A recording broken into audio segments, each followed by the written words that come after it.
Coach, first off, before we talk about zone diving, great performances for you guys at SECs. The women I know finished with more points than any other team. On the men's side, Jordan Gotro made finals in all three disciplines.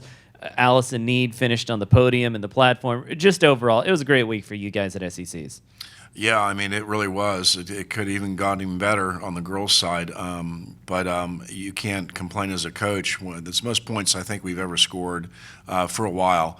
And I'm not sure what the team was behind us, but it was a significant gap there. So I was really pleased with that team. I knew I had a good team going in, and we had some outstanding performances. People that stepped up with Marissa Roth and Lauren Dove, great. And really the whole bunch had a great meet, pretty much.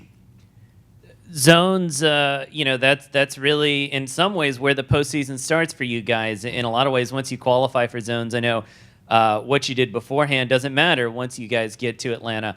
Um, what does it take, especially after having a couple weeks off, to get the mindset right for the team going into what is clearly the biggest meet of the year to date?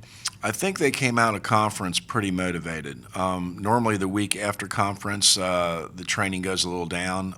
This team has not done that. If anything, they kind of stepped it up a little bit.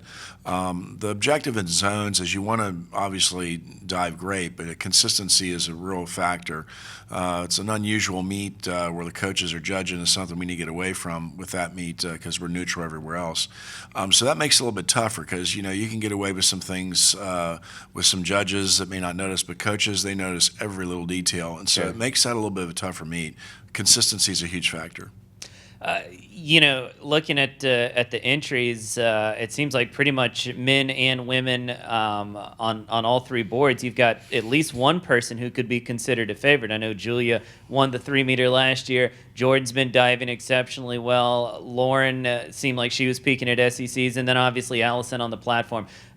When you've got really 6 different boards, 3 on the women's side, 3 on the men's, where you've got somebody who could be considered a favorite, what goes into it from a coaching standpoint on your end? Well, the main thing is you want to get in. So in that particular meet, if you have you have some certain amount of spots that are given at each level. So let's say you had 8 on the platform, you want to be in the top 8. 8th is as good as first in that meet, as far as I'm concerned. But Sure. winning it does give you some momentum going in. I think that probably the judges that are neutral, they're probably looking at some results to see some of the better athletes. And Jules pretty much won it pretty handily last year. But I wouldn't rule out any of my athletes because they've all gotten a lot better, and so they should do some surprising things in meets. And that's one of the things I like about this group is they'll get into a contest and do something you haven't even seen in practice.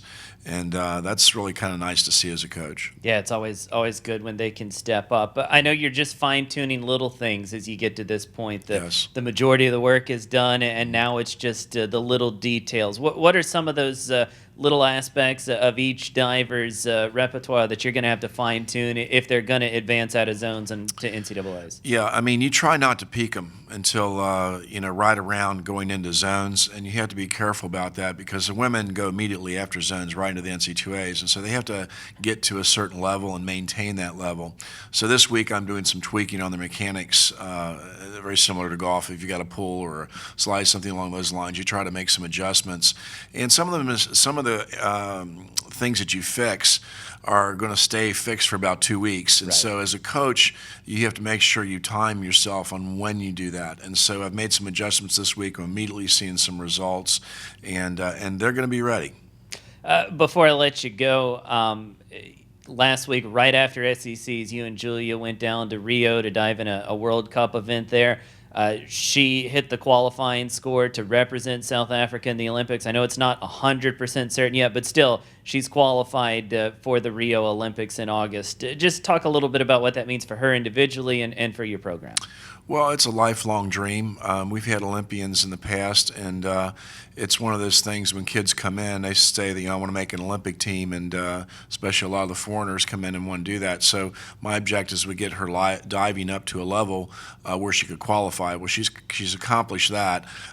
Jules definitely is a top 15 finisher in the world. She has to put together the list. We've had some issues with our fronts that showed up at conference and down there a little bit, but she's making some adjustments now. But if she gets, if they will, South Africa has to approve all the people that have been selected. If South Africa approves that, then I feel by the time Olympics go around, I think she's going to be a real factor to be in the top 12. She's that good, and the consistency factor is where she needs to move into, and I'm starting to see that. Well, Coach, congratulations again on the big week at SECs, and good luck down in Atlanta. Hopefully, when we talk to you next week, you'll come back with quite a few national qualifiers. I hope so. Thanks. All right.